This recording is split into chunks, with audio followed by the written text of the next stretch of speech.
Hi guys, it's Jacob from Stringbuzz here, stringbuzzworld.org being the music journalism site, linked in the description down below. And we have a brand new song review for you today, and it's the latest track by Fall Out Boy, and that's Champion. So I'm going to refer to the original article as I usually do for these videos, so I hope you enjoy. Now, going into this track, I was actually one of the few critics out there who really stood up for Fall Out Boy when it comes to the response of their last single, Young and Menace, which I thought needed a little bit of work, sure, but it was nowhere near as fraudulent or underwhelming as, say, the new Linkin Park album or the new Papa Roach album. It was a decent enough track, and I think people were ripping it apart for not being like old Fall Out Boy, which is never going to happen anymore. I'm sorry, that is dead now. So, however, we have this brand new single, so should we see what I thought of it anyway?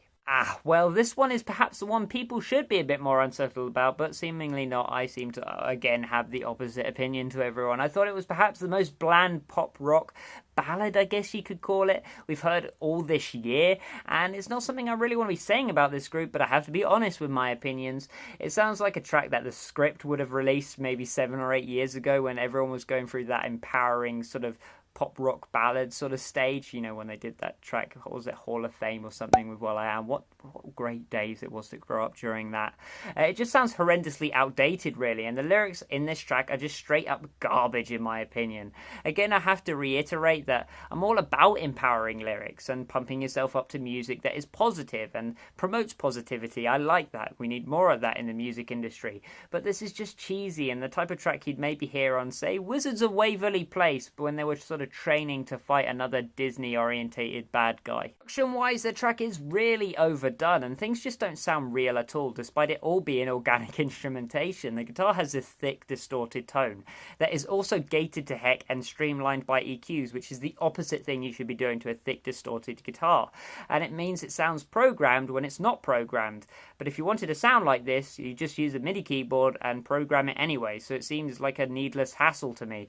I thought the vocals were too clean as well, and although they weren't nearly as overproduced as many of the other aspects here, the vocal track was fairly decent. I just felt it needed a little bit more grit.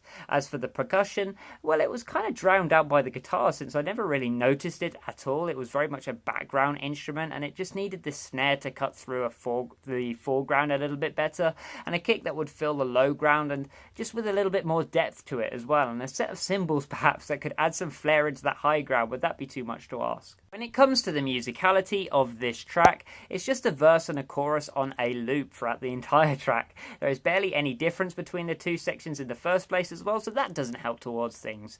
I think the hook melodically is just fine, and it works as this sort of pop-styled hooks, this sort of chart-style hook, but the dramatization and the lyrics just make it sound so cliche to me. The dynamics never really change. There isn't much variation in any other aspects. There is one piece of decoration that loses its effect since it was used in every single mini transition during the chorus, and the song just doesn't really do anything with this generic 4-chord thing. You know, 4-chord songs aren't bad, everyone uses them. I've created loads in my time, but yeah, this was done poorly. This is what people like to moan about. If it embraced how simple it was and was a little less serious about itself, I think it could have genuinely worked for me. But for me, this is just like a pump-up track for kids ahead of sports day or something, you know, which are played in their assemblies, rather than being this effective power ballad. The track isn't incredibly flawed, I won't say that, or glaringly poor. There aren't any glaringly bad moments in this track, but it's got so many minor injuries that it kind of just bled out and died alongside my enjoyment for it. Lyrically, the track is just full of cliche one-liners and tripe that you could hear from any other artist around at the moment. Now, Fall Out Boy have never been the strongest of lyricists in my opinion, but usually their tracks actually centre around themes that are a little more personal and have a quirkiness to them, which make them relatable in that sense, and it makes the group just seem like, you know, these quirky little nerds, I guess. But not this time around, I'm afraid. These lyrics were just bad. So all in all, if you're a fan of Fall Out Boy Pro 2012, you're probably going to think this track is just fine, but if you're anyone else, you'll shrug it off as if you've never really heard it, and you'll probably not remember it within the hour. So I gave it a G rating of 4 out of 10, which is slightly below average. So if you like this video, then please leave a like, comment what you think in the comment section down below, subscribe to see more, and I'll see you around next time. Bye bye.